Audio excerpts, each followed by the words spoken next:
अभी कल एक बुद्धिजीवी हमारे बगल में बैठे थे, बड़े माइंडेड हैं, उन्होंने IIT कर रखी है किसी बहुत बड़े कॉलेज से। उन्होंने कहा कि इससे होगा क्या? हमने कहा ये बताओ गजवाई हिंद से क्या होगा?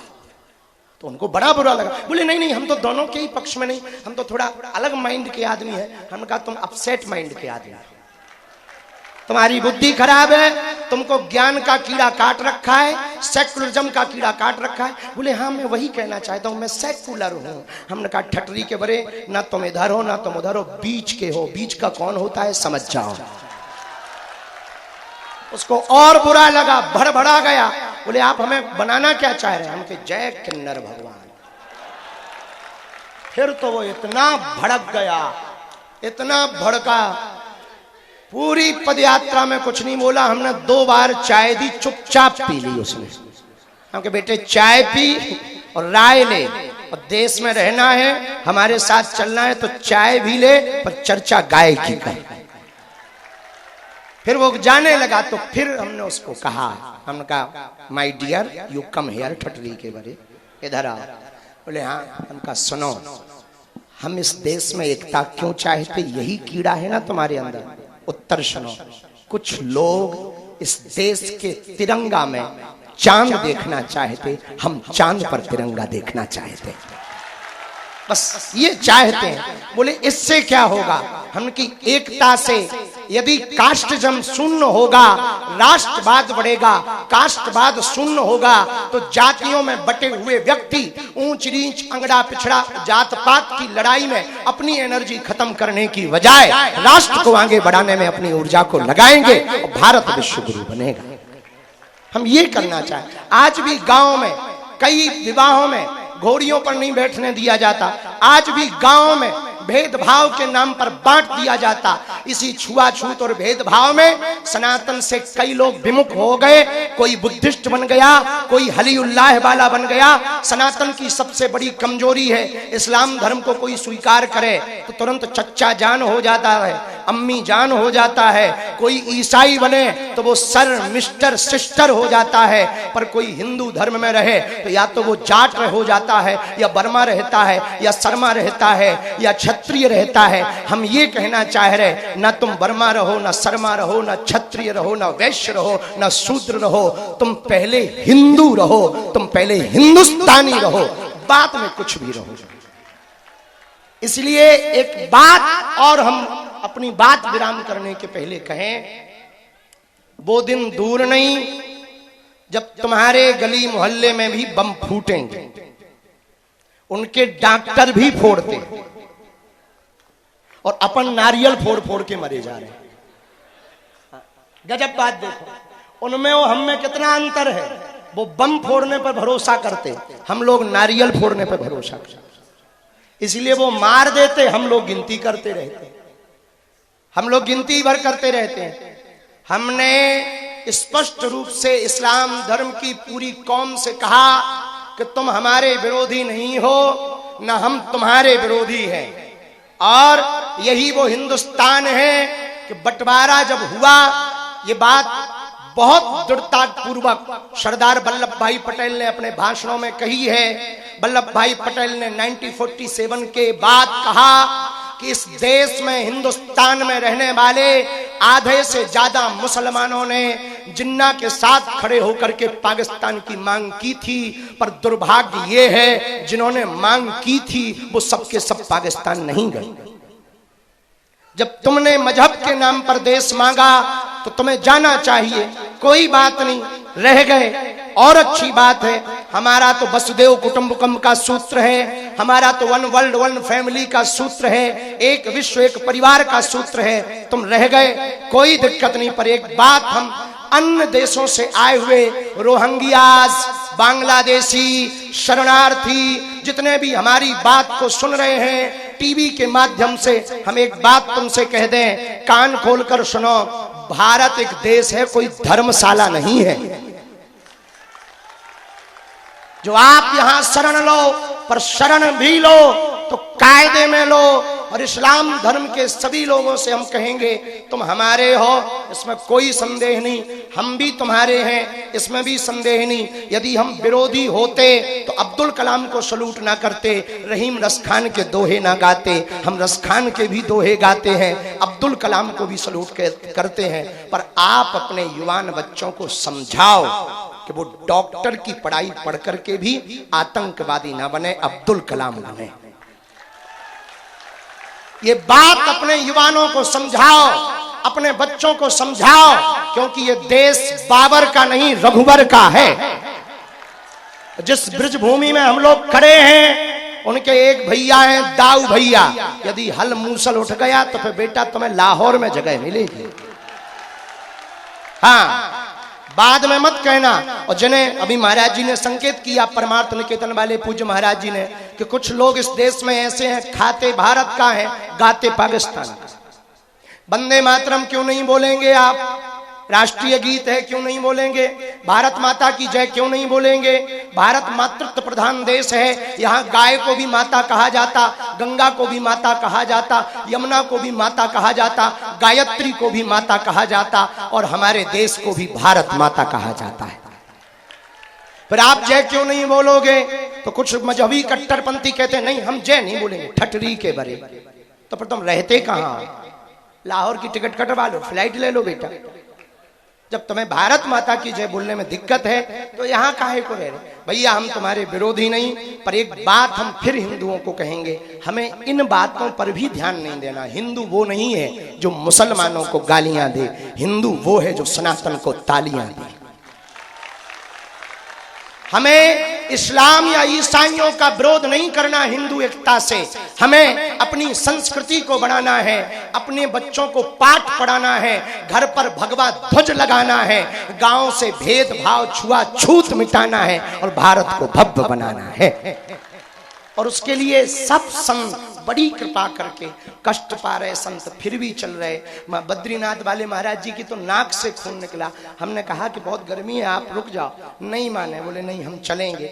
महंत राजू दास जी भी, माधव भैया भी, और सब संत बहुत कष्ट पा रहे, फिर भी सब संत, ये जो आज पधारे ये भी कोई कई हजार किलोमीटर से पहुंचे, रातों भर चल कर आए। महाराज जी भी बाहर थे, वो भी कृपा की। महाराज जी तो विदेश भी गए थे, विदेश से चल करके महाराज जी आए। लेकिन ये किस लिए आए? केवल आशीर्वाद देने आए क्या?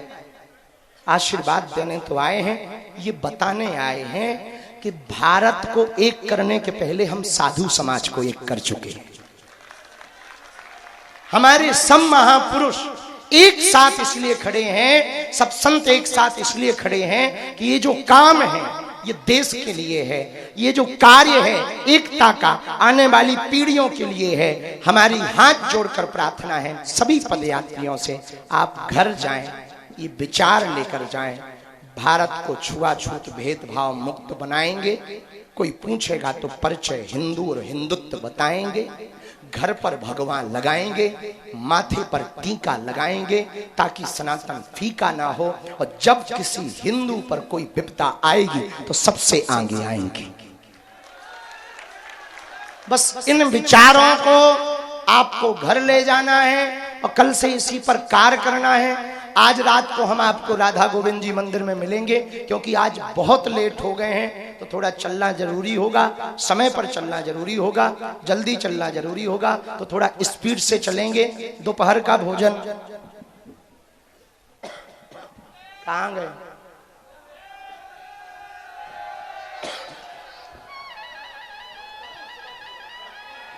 वाह, अकबर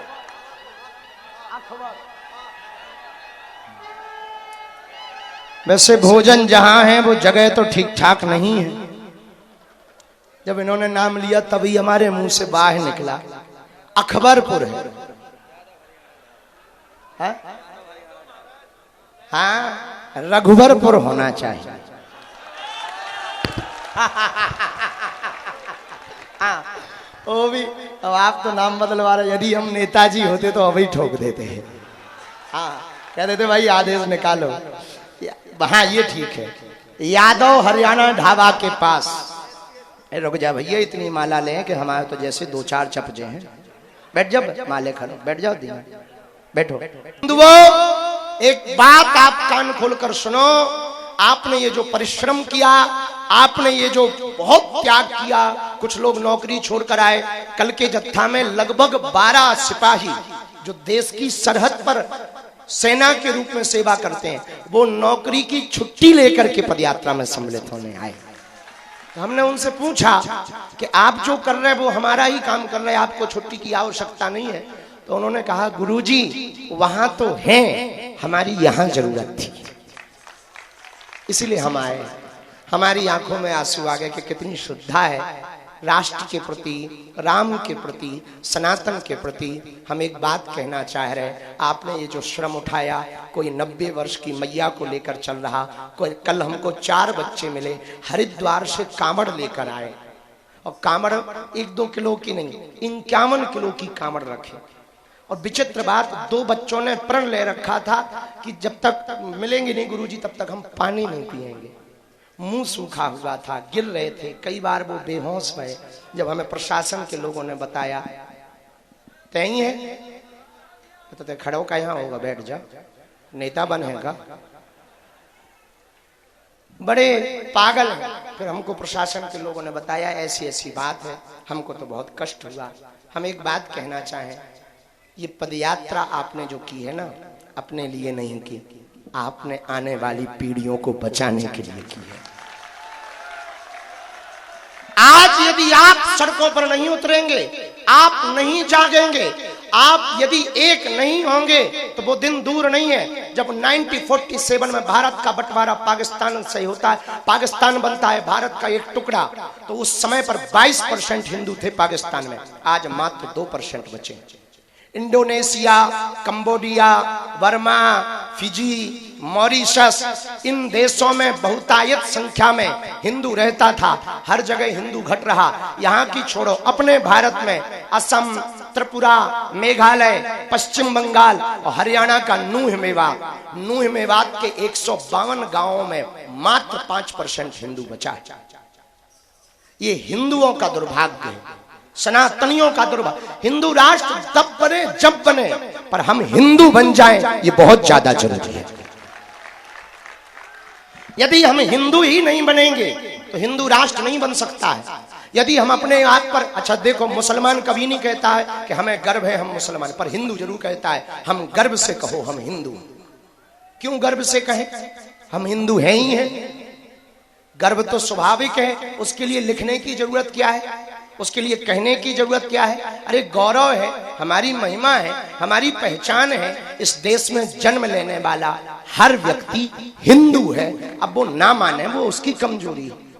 भाई कोई अपने बाप को बाप ना कहे तो बाप की थोड़ी गलती होती है, बेटे की गलती होती है। बेटा ही निकम्मा निकाला है तो क्या कर ले? बात समझ आई आप? तो हम आपसे कहना चाह रहे हैं, आपने जो परिश्रम किया, बहुत किसी को चोटें लगी, धक्का। कल की पदयात्रा तन से विराम ले पर मन से विराम ना ले। जो बिहार से आए, नेपाल से भी लगभग 2000 लोग आए। तुम टेंशन ना लो, तुम पदयात्रा में चले, अपना देश हिंदू राष्ट्र बनेगा, बगल में तुमको भी खींच लेंगे। हाँ, चले भर चलो, तुम टेंशन ना लो। तो नेपाल वाले, बिहार वाले, गुजरात वाले, महाराष्ट्र वाले, जहां जहां से आए हैं, हम एक बात प्रार्थना करना चाह रहे हैं, आप यहां से जब घर जाएं, अपने गांव में, अपने क्षेत्र में, अपनी समाज में बैठकर पदयात्रा के संकल्प के बारे में चर्चा करें और संकल्प दिलाएं। भेदभाव, छुआछूत, ऊंच नीच से ऊपर उठकर लोग अपना परिचय बताने में गौरव रखें, गर्व रखें। हम हिंदू हैं, हम हिंदू हैं, हम हिंदू हैं। तो ही पदयात्रा सफल होगी, वरना ये सिर्फ 10 दिन का आंदोलन माना जाएगा। हो हल्ला तो खूब हो गया, खूब संत महापुरुष आ गए, टीवी वाले आ गए और टीवी पे आ गए, टीवी वाले भी आ गए और टीवी पे आ गए, और जो पदयात्री हैं वो भी आ गए। तुम चले भी जाओगे। खूब पूरी वालों ने पूरी खाई, खूब आनंद लिया, सेल्फी वालों ने सेल्फी खिंचवाई। आधे कुछ पदयात्री बहुत अच्छे हैं, वो रील भर के लिए आते हैं, पर वो भी जरूरी है ताकि वो जब बूढ़े होंगे तो वो अपने नाती पोतों को एविडेंस के रूप में दिखाएंगे कि हिंदू राष्ट्र के लिए हम भी गए थे पदयात्रा में। तो वो भी ठीक है, हाँ वो भी जरूरी है। और माताएं भी, वो भी तो दादी बनेंगी तो वो भी दिखाएंगी तो हाँ हिंदू राष्ट्र के लिए। एक बात हम कहना चाह रहे हैं, आंदोलन 10 दिन का होता है, आंदोलित जीवन भर के लिए होता है। अब सनातनियों को आंदोलन की आवश्यकता नहीं है, सनातनियों को आंदोलित होने की आवश्यकता है। हिंदू एकता का मतलब हमें किसी को काटना या मारना नहीं है। हिंदू एकता का मतलब कि यदि छेड़ोगे तो छोड़ा तो नहीं जाएगा, ये बात तो पक्की है। हिंदू एकता का मतलब हम अपनी संस्कृति को बचाएं, अपनी परंपराओं को बचाएं। हिंदू एकता का मतलब संत और ग्रंथ के अनुसार जीवन को जिएं। हिंदू एकता का मतलब भारत को गजवाए हिंद नहीं भगवाए हिंद होते हुए देखेंगे। लोग हमसे कहते हैं, बहुत से बुद्धिजीवी खूब फोन से पूछते